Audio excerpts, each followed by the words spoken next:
Alright, so I want to do praise and worship style piano. Where do I start? I'm an absolute beginner, so what are some basic chords that I can get started with just to start my journey? So the ones I would probably recommend to you would be your four chords G, C, E minor and D. There are hundreds of praise and worship songs or even pop songs, etc. But I'm more biased towards praise and worship. I love that are written with those four chords in it: G, C, E minor, D. So let's have a look at some of the chords here. Now, as you know, I like to play 6-note chords because they sound much more interesting. So let's learn a few basic chords on the piano so that you can go away and start to experiment on your own.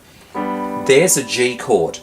And the one way that I will build a chord on the piano is that there are 3 notes, 1, 2, 3, between the 1 and the 3, and there is only 2 notes, 1, 2, between the 3 and the 5. That is how you build a major chord. So that's your G chord, but as you know, I like to expand it out and I like to play the 6-note chord, and this is how I do it.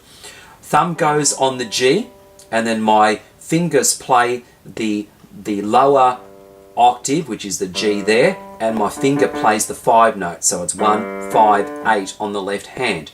But my thumb is also the beginning note of the chord on the right hand, so my thumb's playing the 1. My other thumb plays the 3 note, my finger plays the 5, and my little finger plays the G up the top. Just gives it a little bit more flavour.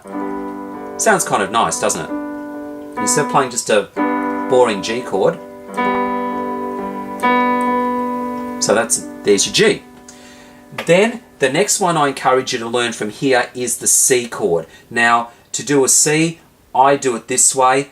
I'll take my hand and I'll just play a regular C like this because I don't have to move my hand very much. Left hand plays the bass. There's your C there. I like to throw a few sus chords in like that as well. So G, 6-note chord, C, just regular chord. E minor is the next one. Take your thumb on the right hand and just move that down 1 white key. That's your E minor chord, and that's E minor second inversion. So the reason why we know it's a second inversion, because if we take that white note and put it up here, there is your E minor chord there on the right. I like to play it that way because hands don't move much. So let's run through again. G chord, 6-note chord. I'll just pull my fingers back so that you can see what I'm doing. So there's your G being held with my fingers there, and the bass. So G, C chord, right hand like this, E minor chord, left hand thumb moves down 1 white key, left hand goes and plays the bass, the E, E minor chord. Now, D chord. The way I like to play the D chord is this way. Now, so you might want to play it like this if you've seen how to form a regular D chord like this. Again, 1, 3 notes, 1, 2, 3. There's your middle 3, 1, 2. There's your 5. I like to play it as an inversion because it just sounds nice for me. And that's a D chord second inversion. Because if I were to move that A note up here, you'll have a regular D like that. So again, from the beginning, G chord, 6-note chord, C chord, regular chord, E minor, just moving that thumb down 1, there's your E minor, and D.